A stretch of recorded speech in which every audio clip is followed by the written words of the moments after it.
Hello everyone, this is Ajong Variety Vlogs. So ngayon po tayo ay gagawa ng kakaibang adobo. Ayan po. Mamaya malalaman po natin kung bakit kakaiba.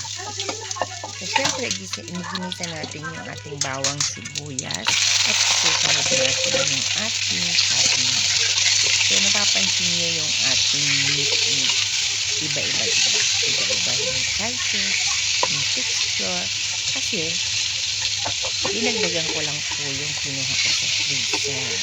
Ayan.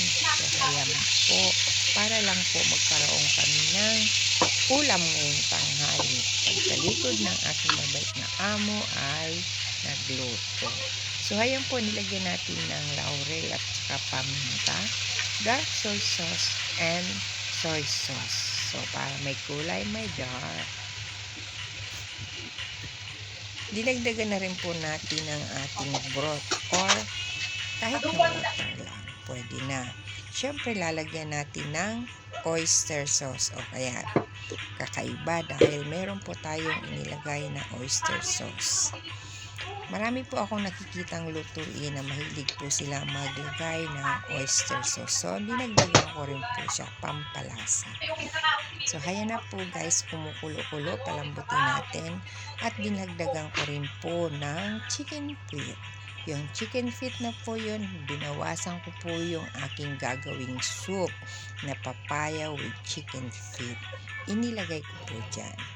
Para-paraan lang po yan guys. At take note guys, hindi ko po yan nilagyan ng suka.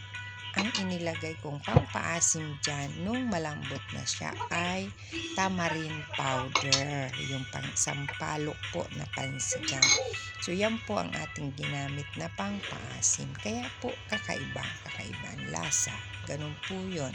So haya na po yan. Almost done na po ang ating adobong kakaiba. So bye! God bless!